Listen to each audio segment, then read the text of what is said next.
Welcome to our next talk here in this very nice hall.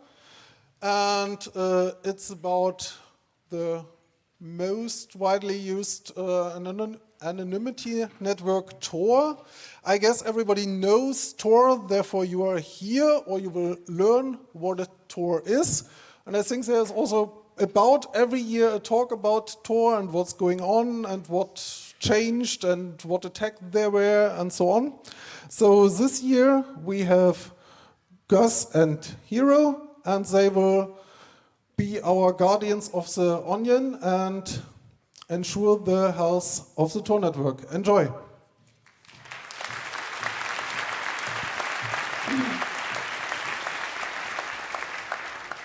Okay, welcome everyone. I'm Hiro, the network health team lead at the Tor project, and this is my colleague Gus, the community team lead. And we're going to start our talk, Guardians of the Onion, ensuring the health and resilience of the Tor network. So this talk is going to be centered on the health of the Tor network, why the Tor network is actually healthy, not just because we say so, what we mean by that, challenges to consider. So getting back to the main point, is the Tor network healthy and why? When we say that the network is healthy, we mean that we have a strong community support, the organization and the relay operators, but also the whole community is focused on resilience. There are continuous improvements on the engineering side, updates to the protocol, enhanced security measures, and wide adoption by users. But aside this, there are challenges to consider, and one is certainly relay diversity. There is the problem always of sustainability of the relay community, and there is adversarial pressure from external factors and the outside, let's say. So, is Tor still safe to use? It's kind of a big question, and we published a blog post a little while ago, I think it was at the end of summer. You can access it at the link up above. And the post was in response to some press coverage from NDR in Germany last September. The center of this were claims about probably one Ricochet user who was de-anonymized. We think there was a bit of confusion at the time of what really happened, and we'd like, before everything else, to clear the air a bit and talk about this confusion. So we think this attack was carried out before a set of security measures were implemented in Tor, and these were specifically Vanguards and Vanguards Lite. And I said we think because we never got access to a level of information adequate to make an assessment of the situation. So this led to a lot of speculation and FUD, and what about responsible disclosure, right? But we wanted to be transparent and address issues around this, and if it's a real threat to the Tor network, and what we're going to do as an organization and community to mitigate similar cases going forward. So we know that probably there was one user of the retired version of Ricochet that was fully de-anonymized through what we believe could have been at the time a guard discovery attack. The user was using a version that had neither of the security features that were introduced to protect against this kind of attacks, or at least make it more difficult. And this was Vanguards, which is a sort of Tor plugin for onion services where you use a mesh of 3 levels of guards. And basically, if you don't know what a guard discovery attack, and the TLDR is that what it makes theoretically possible to de-anonymize onion service operators. So there were also other things that we found when this press coverage happened, and is that many onion service operators were not using Vanguards. And sometimes we also learn that some operators were using some configuration that weren't ideal if you wanted to protect the onion security and anonymity. So we launched the onion service ecosystem portals with documentation specific for onion service operators so that the community is informed about what the best practices are and what they should do. Okay. Because we felt there was too much speculation going on social media, and we wanted to do also some myth busting. So one of the comments that was repeated many times was that Tor should use traffic padding. And actually Tor already used circuit-level padding. The system that Tor implements is an extension of the WTF-pad event-driven state machine. And it's used at the setup phase of client-side onion service circuits to obscure differences up to the first 10 relay cells. So the other myth was MixNet would totally solve the issue. And yeah, MixNet have strong privacy guarantees, but also the way this works is by introducing delays. So I know this is simplification, so if there are MixNet people, please don't get upset. But what these delays do is that they significantly slow down page loads and interaction, especially when surfing the web. And well, Tor is an important tool for a broad range of people, and these individuals need privacy and anonymity for a variety of reasons, with a wide range of usage patterns, interest profiles, and what happens when things slow down is that people basically get frustrated and leave the networks. So in this case, no MixNet won't help Tor users, at least not in the general case. Okay, but you might wonder now, what do you mean with network health, right? So we think network health means 3 basic things, which is security, functionality, and reliability for all users. And security involves protecting the network from malicious activities, ensuring the integrity and confidentiality of the data transmit. Functionality ensures the network performs within healthy baseline, basically allowing access and usability for users. And reliability means that the network consistently performs its function under normal and stress conditions, basically maintaining service continuity. And the way these are achieved is by community governance, anomaly analysis, collecting and analyzing metrics, outreach efforts, and maintaining the components of the network. These are relays, directory authority, and services like bandwidth scanners, for example.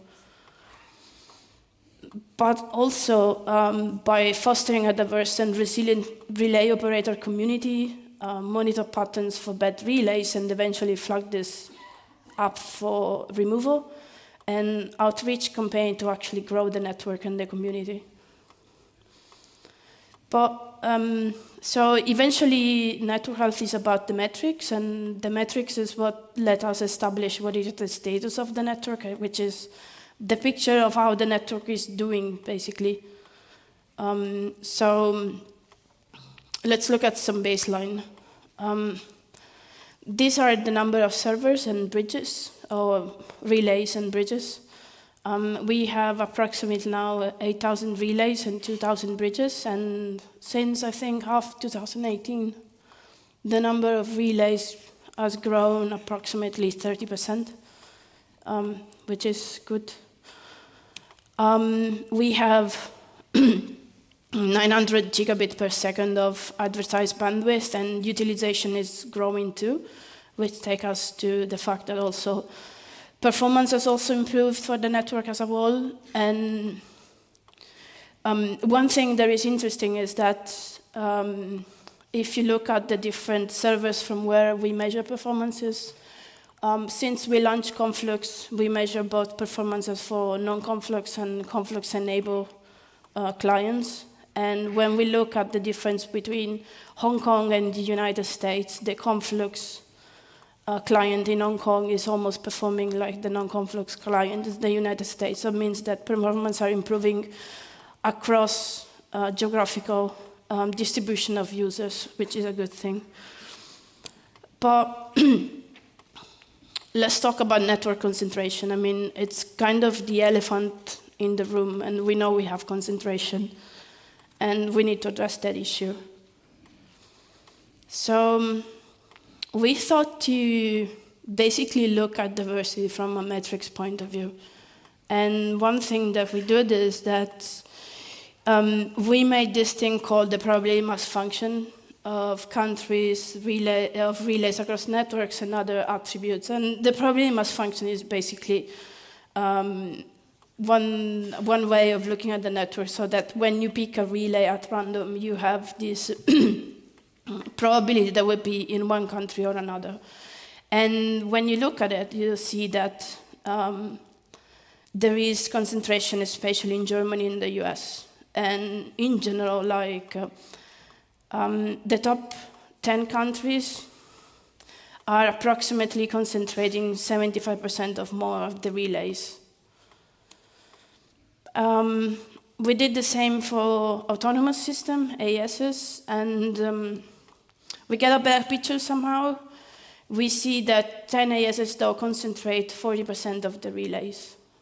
And those are the ASs in numbers. In the sequence is the same as you see the numbers. And so we decided to look at basically at different attributes, mainly ASs, countries, verified host name, version, platform. And you have a metric that is called Shannon entropy, which quantifies the diversity of the distribution of network attributes, and it's a metric that is popularly used into information theory. And usually what it tells you is that when you have a high entropy value, you have a more distributed diverse network, and a lower value, you have concentration. So when we look at countries, we have a relative low entropy and somehow high entropy value for ASs, which is confusing because we know there is concentration in autonomous system as well. And if you wonder, for example, for versioned platforms, this is normal. There is a very low entropy because you want as many relays as possible at the latest store version. And we have most of relays basically on Linux, so that's why the platform is low. Okay, but we have this metrics, and what does it mean?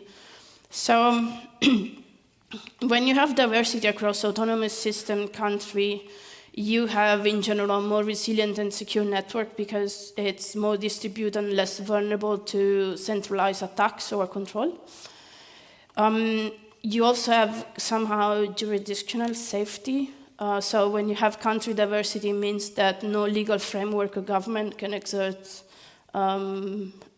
excessive influence on the entire network, although that's complicated because you have legal framework like the European Union or when law enforcement agencies collaborate and share information. So that's actually complicated in the real world. And then when you have high diversity in host names, it suggests that you have decentralization. It means that there are contribution for many independent entities and different organizations, enhancing the trustfulness of the network.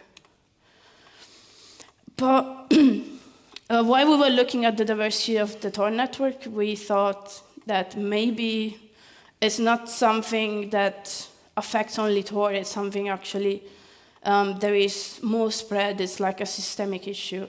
It's no excuse for Tor, but what is happening for the rest of the internet? And I looked at the same distribution for RIPE probes per country. So RIPE is, if you're not familiar with it, I'm sure you are, is the Regional Internet Registry for Europe, Middle East, and Central Asia. And among other things, they also collect a bunch of internet data and provide statistics. And they have something that is called the RIPE probe, which you install on your servers and collects a bunch of data and makes it available for researchers. And when we look at the country where these were deployed, you have a similar distribution as for the Tor network, especially the top 10 countries and the top 5 even. They are very similar. But we thought, okay, maybe RIPE is a community project somehow, and maybe the people that collaborate with RIPE could be the same people that run relays, so maybe it's not really a good example. But we look at traffic per ISS from Cloudflare data. And you just see from the thing that they publish is that you also already start seeing like Apple, Amazon, Facebook concentrating most of the traffic. And when you do the same distribution, actually you have 40% of the total internet data in the top 15 ASs. And actually, when you group over Facebook, Google, Amazon, Microsoft, Apple, and so on, you have 20% of the internet traffic just in those actors. So, it means the Tor as concentration problem and the internet as concentration problem is a systemic issue that we should solve altogether in a way. But going back to Tor and how can we measure diversity and what this metrics can tell us. So one thing that we did also was looking at another metric and try to see if this metric could tell us different story. And it's a metric that is similar to entropy. It's called the Shannon Diversity Index, but it's used in ecology to quantify species diversity. And we think looking at these metrics might make it useful for relay operators when they want to make some informed decision about where to run their nodes. And the thing that we found is that we have somehow moderated diversity for countries, but relatively high diversity for autonomous system. And this means that although there is a high probability that relays are from different ASs when you pick two of them at random, there are still some concentration issues where certain autonomous system or ISP have more relays compared to others. And basically means that while you have a lot of different ISP, you also have consider concentration of number of relays in a in a smaller set of ISP. And yeah, what can we do about it? I mean, this is the picture, but we need to be able to tackle this issue in a way. And one way that we thought could help in these cases, and we're actually already working on and waiting for results, is overcome location biases when measuring relays. So we have one thing that is called bandwidth scanner. It's a service that runs alongside directory authorities, basically. And what this service does is that it picks a relay and it uses it to download the bandwidth that this relay can offer. And when the result of these measurements are available, these are picked up by the directory authority and used by doing the consensus weights. So the directory authorities, what they do is that they keep a list of running relays. And the consensus weight, what they do is they influence how the path of a circuit across the network is built. So the way we've been measuring relays suffer from location biases, and this is basically because of latency. So if I'm in Europe and I'm measuring a relay that is in Europe as well, I will get better measurements. So when someone, for example, decides, okay, let's help diversity, let's run a relay in South America or somewhere else, that relay will not be measured as well as a relay in Germany. So we want to overturn this, and we have congestion control, and basically the TLDR of congestion control is that first it eliminates the speed limit of CTOR, reduce latency by minimizing the queue length at relays, and increase utilization of the network capacity. But also what it does is that it's less prone to location biases. So what we've been doing up to now is like, we have the bandwidth scanner, we use a relay, and we use this relay to download a file from a web server that we know. And we want to do the other thing. We want also to upload the files, but just not upload it in chunk, and measure the fastest chunk. So at the same time, what we want to do is we want to make congestion control in charge of this process to avoid the location biases. So we just want to wait for the slow start phase in Tor when the circuit is built to finish and start measuring after that so that we know that we get congestion control properties when we do this. And yeah, if this basically works and the measurements improve, we hope that we can change how load is distributed across the network. Yeah, so network health, what does it mean? Again, eventually it means improving on engineering solution, but also thinking about systemic issues. The concentration that we see in Tor is the concentration of infrastructure. We want to help operators stay out of overcrowded ASs, but in a way that is not just don't run nodes here and there, but give them metrics. Help operators sustain their operations and always have a social and community approach because it's a community effort in the end. And I'm going to pass the mic to my colleague Gus now. Thank you, Hiro.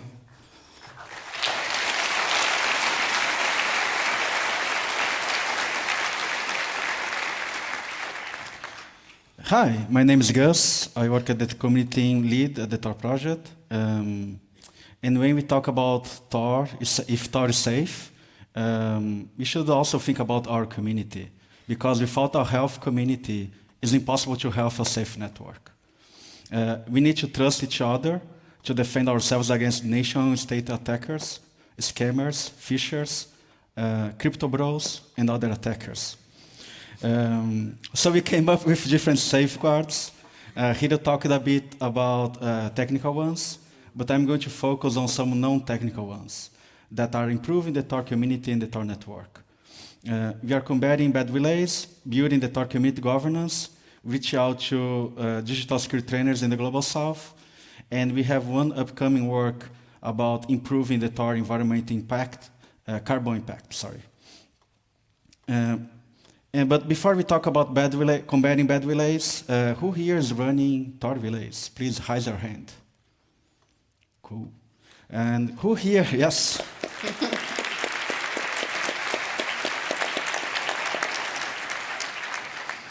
And who here is running Snowflake proxies? Nice.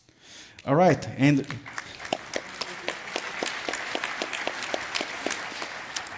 who here is running bad relays? Okay, I tried, but this is not. We have a different social approach to keep the network healthy and the community safe. One is talking with relay operators and meeting relay operators. So we have been meeting with relay operators, talking with them during meetups, also in person, like these events, like DEF CON and other events. And one thing that's very curious is like usually bad relay operators, they don't want to meet with us. I don't know why, I'm such a nice guy, but they don't want to meet with me. We have been fighting bad relays is also one way to keep the network healthy, but also the community safe. Usually when we are fighting bad relays, they don't care about diversity or network health. They just want to run the attack to maximize their profits. So they are using probably cheap AS, so they can run a bunch of servers to do man-in-the-middle attack or other types of attack. I want to thank you, Amnesty Tech, Intersect Lab, security researchers, and many anonymous contributors who are collaborating with us on running bad relays. But one thing that we have a challenge, like when we are investigating bad relays, is very common to have false positives, or maybe to have a false lead. So it takes some time to do the investigation. A proper investigation requires some expertise to analyze the data provided by Tor metrics and other sources. So because of that, we created a policy, a framework to run open source investigations. And while we were working with our community, we thought about having a proper formal process to do an investigation.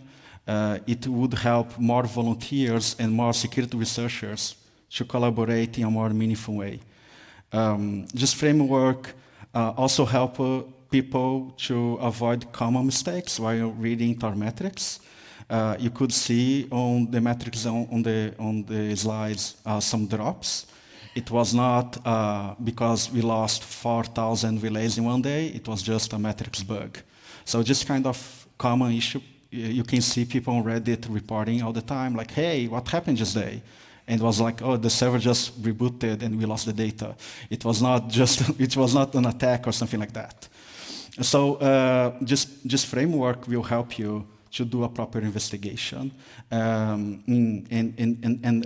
have, it's a long document. It's based on the Berkeley protocol for digital open source investigations. I don't know if people are familiar with this document. I truly recommend people reading. It's published on the internet, and you can download and read.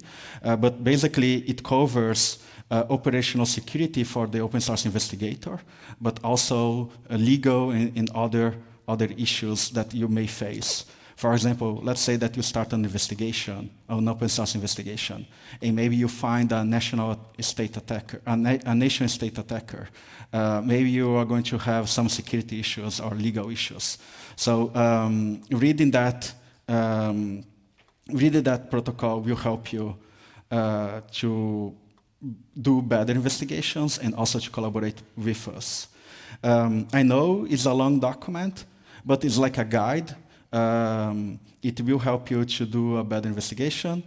And it's available on this link. And if you trust me, you can scan this QR code. Another thing that we have been doing over the past years, we came up with a process after a lot of frustration from relay operators and the relay operators community. Like people want to discuss some guidelines and best practices on the community.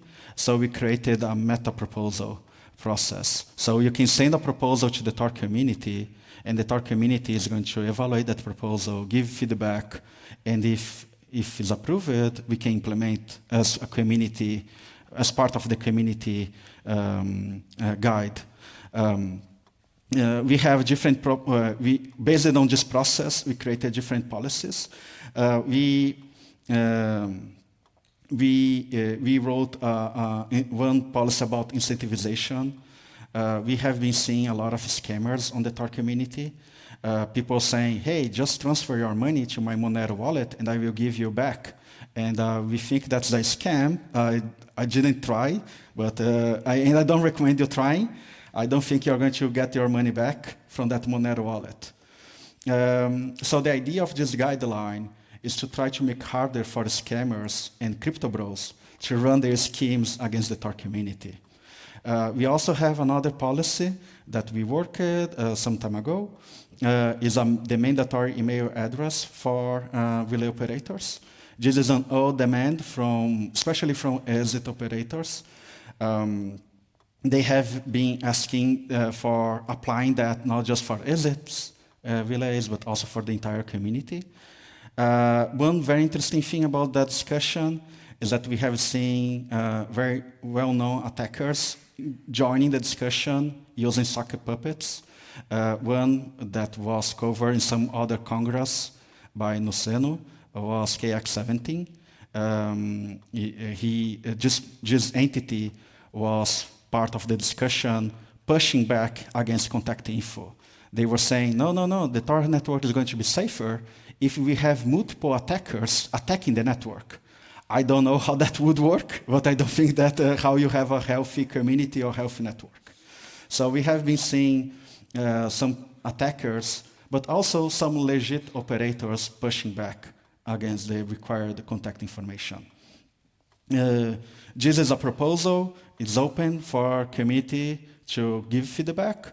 We have some documentation published on the Tor community portal, and it's available here on this link. But we talk a lot about bad relays, but how to become a good relay operator.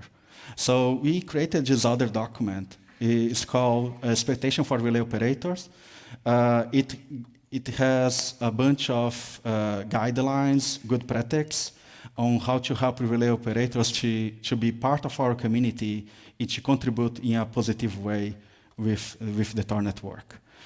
We updated this document recently. We added an entire section about diversity. And for many years, the German relay operator community had this informal guideline for operators to not run more than 20% of the total exit capacity, or more than 10% of the consensus rate. Last month, we decided to make that part of the expectation of relay operators guideline. So this is a feedback from the community that we incorporated to our documentation and make that official to entire community. So thank you, German relay operators that were getting on meetups and discussing how to keep the Tor network healthy. But we know that in some situations, some relay families may perform better and will pass over this limit of 20% or 10%. So, for example, in 2022, when Article 10 was running a little bit more than 20% of exit capacity, it was because due an ongoing DDoS attack, and they wrote a very cool program called Surge Protector that was avoiding and reflecting the DDoS against some websites. Because they implemented that program, some other exits were performing so well. So instead of us kicking them from the network, because we know Article 10 people, we are like, oh, okay, okay, they are doing well, so we don't need to kick them because we know who they are, so we know that they are not an attacker. But if it was another group, we would need to verify what was happening. If it was something that they were planning to do to take over the network or to try to control the network. You can access the expectation for relay operators on the link below or via the community portal. And another thing that we have been doing as a community team, we have been visiting and organizing trainings with human rights defenders, activists, and journalists in the Global South. Although the main focus is not techies or techie people, we have gathered a good experience on how to coordinate a small microfund program. So we have been we call this program the Privacy Resilience Grant. Basically, if you are a security trainer in the Global South, you can apply for this grant, and we are going to give you some funds for you to run a training with your community, or human rights defenders, activists, journalists, etc. So the idea of this small micro grant is to build but also support the Tor community in the Global South. The idea here is we can use this experience now to design our small micro grant for relay operators. We know that in the past, Tor servers was doing something similar, and we know that the Tor project did that some years ago, like 2014 or something like that. But we want to do a proper program. For example, when we talk about education programs at Tor, we have an education coordinator, we have a training curricula, and we want to do something similar for relay operators. We want to create the Relay Operator Academy. We want to have a small grant for relay operators too. So we are discussing this idea. We don't have a proper plan to say, oh, this is starting next year, but we want to listen from the community, like what we want to fund exactly from relay operators. I know that there is some demand for legal funds, and some people on the community, they have a very strong opinion about the Tor project and what the Tor project should what's the role of the Tor project, what we should fund or what we should not fund on the community. And another project that we have been working to improve the Tor community health is a new partnership with SIG Commons. We are very happy to announce that we will have a fellow next year researching the Tor network carbon footprint. So this fellowship will focus on what's the environment impact of the Tor network and how we can, how Tor can perform better while preserving Tor users' privacy and security. So we don't want to say, okay, Tor now is zero footprint, and now we don't have any security or any privacy. We want to do this balance on improving Tor footprint, carbon footprint, but with privacy and with security. There is a very interesting research and presentation made by UnixJS on how to hack to heal the planet during HOPE in New York this year. This talk shows an intersection between hacking and environmental activism, and you can watch this talk on YouTube. But let's not forget that probably Tor network footprint is not 1% of what a data center from NSA is using and their impact on not only in the society, but in the environment. So before blaming Tor network of the global warming, let's think about other responsibles for that. But that is not an excuse for us to not research and not improve the Tor network and the Tor relays footprint impact. And we have one thing that we need more on the Tor community is we need more bridges. This is something, as Hiro was saying, you can see on the graphic, we are growing on Tor relays, but you can see Tor bridges are kind of stagnated. And there are multiple reasons for that. One, you can only run one bridge per IPv4, and we know that IPv4 is very expensive. You know IPv6 only is not in anti-censorship team roadmap. So yes, you need to use one IPv4 per bridge.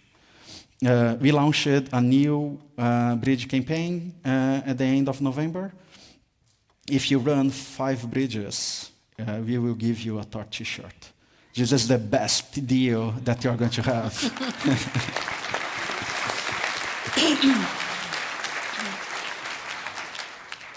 Running a web tunnel bridge is a little bit complex compared to OBS4, but we put together some instructions, and we have a lot of volunteers helping each other on how to set up your a bridge.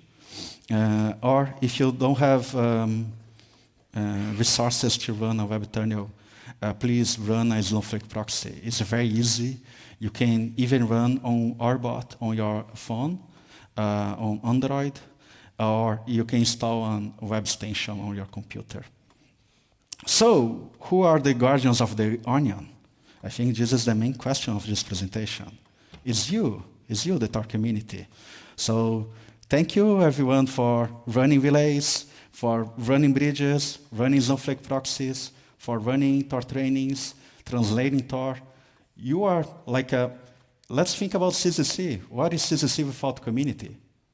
What is Tor without community? So you are the ones that are doing all the work in protecting the Tor network. So thank you for all your work.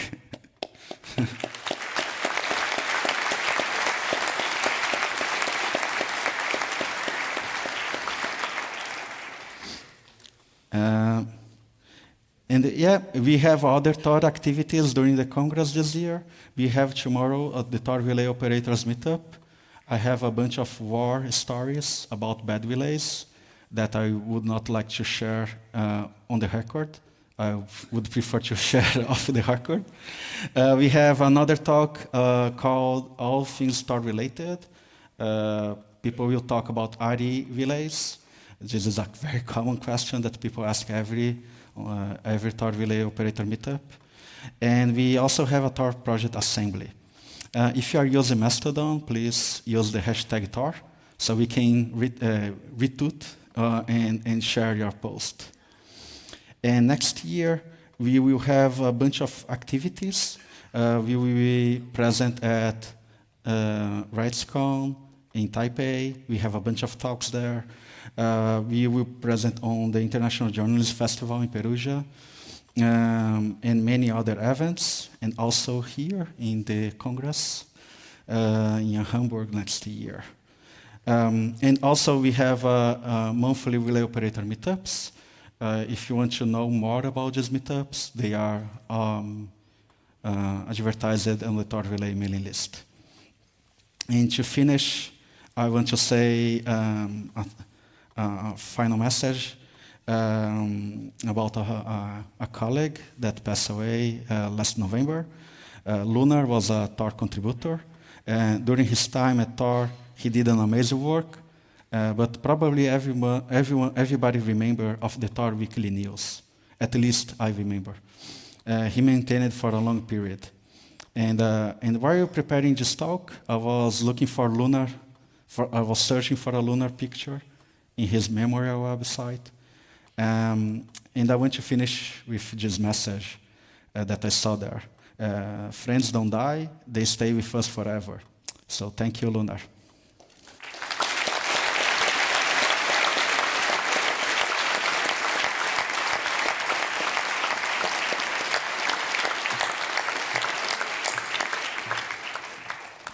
Thank you. Are there questions to our speakers? While you line up at the microphones, hopefully, I see that the Signal Angel has some questions, so we start with him. Tor users regularly get errors due to too much traffic. Is it possible to choose between different trust levels to avoid such errors? Different? What did you say? I didn't understand. Different trust? Different trust levels. He said that there are users who complain that they get errors of too much bandwidth usage, and whether one can... Could you reframe that? I also don't get it. As a user, there's a way to configure latency, bandwidth, trust tolerance levels for Tor exit relay selection. For example, to get around too much error-related bands. Oh, it is a Tor client user or? Yeah, I think it's a Tor client. I think probably like if you are user is seeing a lot of captchas, for example. Yeah. It's possible to change the Tor circuit. I think this is the best anonymity/privacy option that you have. You can change your Tor's configuration file to some exit nodes that you trust, but then you are compromising your privacy. So it really depends on what you want to do and how much anonymity you need or want. But you can do that. You can change your Tor circuit, and also you can change your exit node on the Tor configuration file. Microphone 4, please. Thank you. Thank you for the talk and for the news from the network. It was really nice. So fighting centralization points is a very hard journey, both technically and socially. And I look up to you, Tor community, because I think it's been a wild ride these past years. You've now a very much more diverse team inside Tor community. So can you give us some debriefing about that? What did you do well? What would you change to achieve better community diversity? And are you satisfied or not? Thank you. Well, I think we can take both. I take the technical part. Okay. So on the technical side, when you look at centralization, there are issues because Infrastructure doesn't cost the same around the world. So you have access to resources differently because of inequality. So that is basically a fact, and that is mainly the reason why there is concentration in certain countries, also because the offer from the market are from those countries. So there is a part in solving this issue that is like, okay, how do we make the traffic distribution more fairer if someone is making the effort to run a node somewhere else? And there is a part that is like, what can we do to help operator overcoming the systemic issues and find the resources to actually run nodes somewhere else? And some of this is stuff that we're working on, as I said, with this measurement work, and some of it is work in progress because we don't have all the answer to those problems, and the community issues, I think you would like to say more. Yeah, I think one important thing from the Tor community are the Tor relay associations. They are very important backbone of the Tor network. The Tor association is basically a group of people that they get together, create a legal entity so they can receive funds, they can run nodes without their legal names, or maybe using the entity name. So I think this is one very important thing for creating a community, and if you run an open network, this is one thing that you want to stimulate on your community. The second thing is when you are fighting bad relays and you are removing just bad actors, these bad actors sometimes they want to disrupt the community because they want to take over the community. So when you are rejecting these bad actors, you are improving your community too. So if you are running a network, any type of network, you need to have, I believe, these days, I believe that you need to have something similar to a network health team to ensure that your project is not going to be taken over by bad actors. So I think this is a lesson learned from the Tor project. Believing that bad actors are going to fight each other and then you are going to have a healthy community, this is not true. So you need to have a community that is fighting and removing just bad actors, or they are going to ruin your community and ruin your network. Thank you. Microphone 1, please. Hi, thanks for the talk. I want to ask about the guard discovery attack you mentioned at the beginning. Specifically, I'm curious whether it's an active attack that needs to happen while the traffic is going over the network, or if it's something that can be performed by an adversary that has just recorded some traffic and then discovered the attack later on. You need to become the guard to do a guard discovery attack of the onion. So the guard discovery attack means because I am the guard, I am the entry node, and I know who the onion is. So it's you cannot just record the traffic and then from looking at the traffic, you know that you do a guard discovery attack. You need to be the guard. And then you...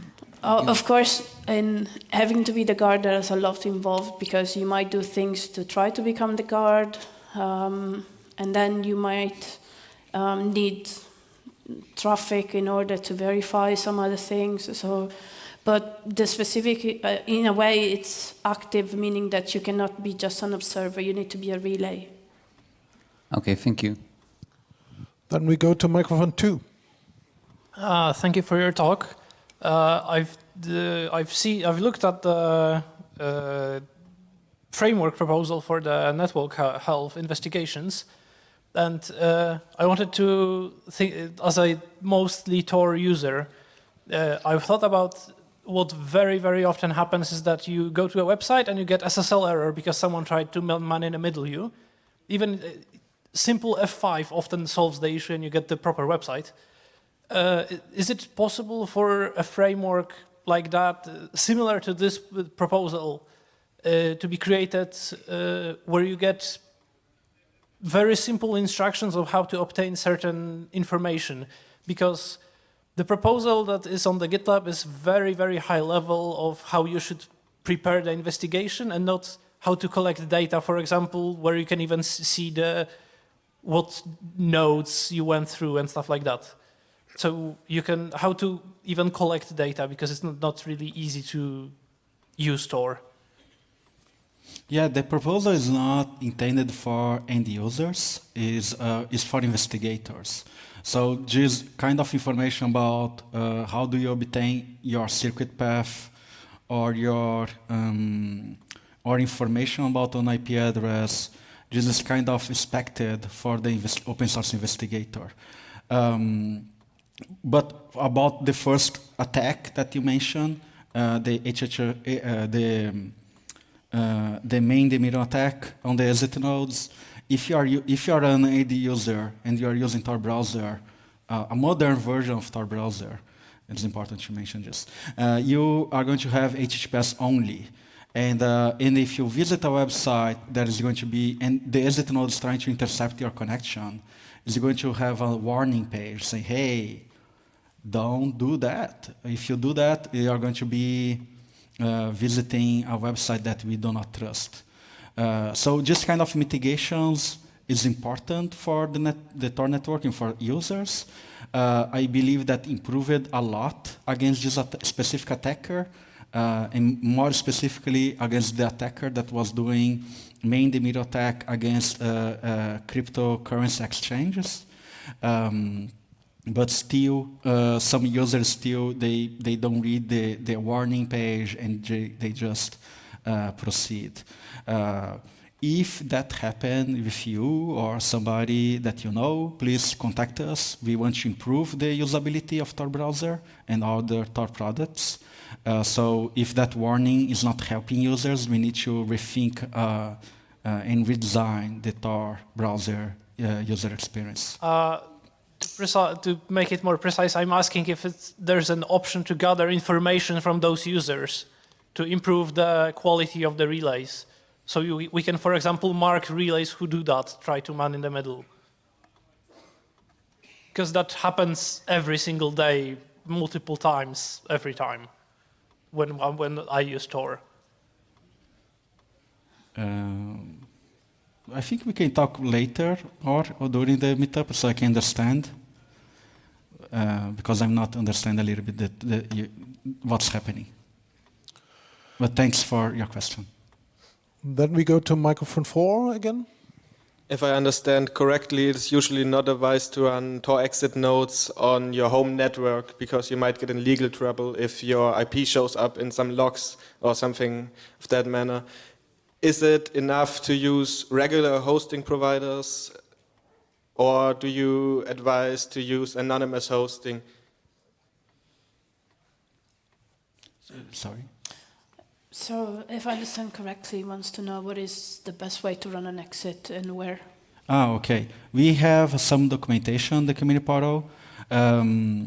Probably if you are based in Germany or you can talk with people that are running exit nodes and they can provide you more information. We also have a page on the community portal with experience from other relay operators where they share like, okay, if you try to run just an exit node on Hetzner, they are going to shut down your account. So we have the good and bad ISPs page that you can see the Tor community experience with these providers. But usually, we do not recommend you to run a Tor exit node at your home because if something happens with your exit node, the police is not going to offer you coffee. They are going to kick your door and scream at you. And this is not a nice way to wake up in the morning, I believe.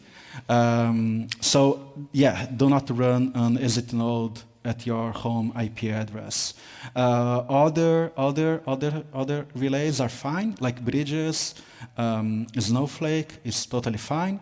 If you run a non-exit, like a guard node or middle node, you won't be able to watch Netflix.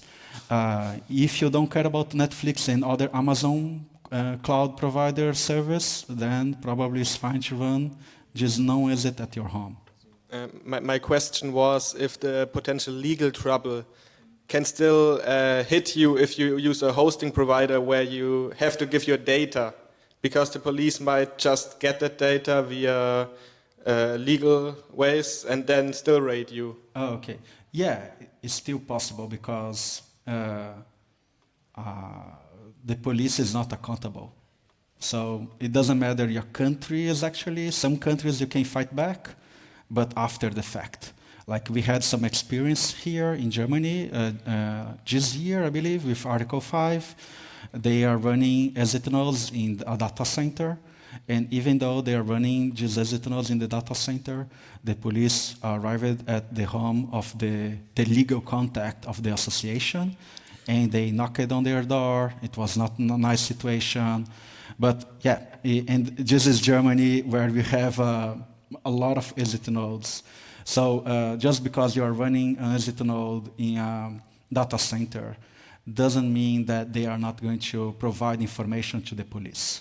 And sometimes, even if you're running a exit node in another country and living in a different country, maybe the Interpol will receive a notification to go after you to see what we are doing and to talk with you. That happened some years ago with a relay operator in UK, and he was running servers in Germany. So that may happen, and I think it's important to know the legal consequence.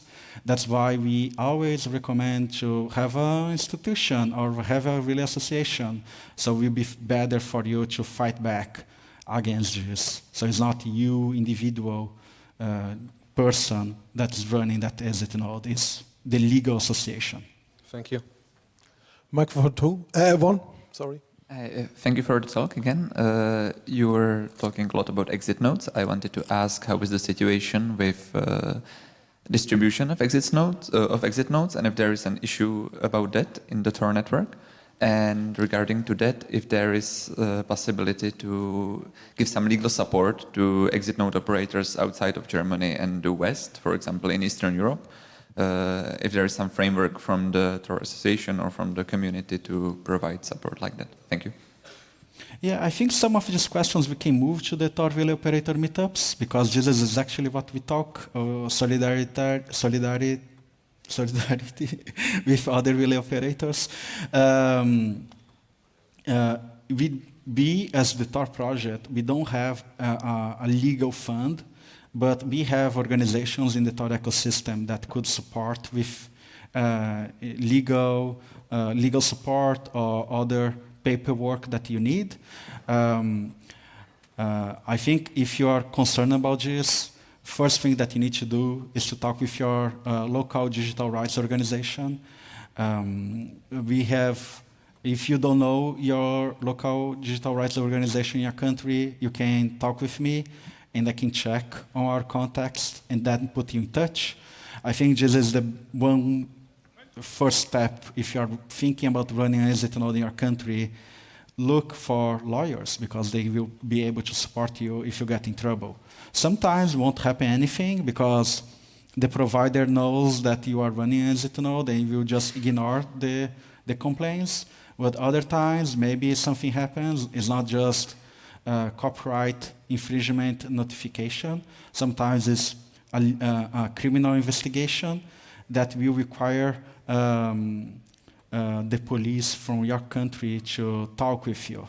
So having a contact with your digital rights organization is the best thing to do. It's also a way to have more people involved on running relays and running and supporting the Tor community. Unfortunately, we have reached the end of our time, but I think you can clear individual questions later on the Congress. So please thank our speakers again.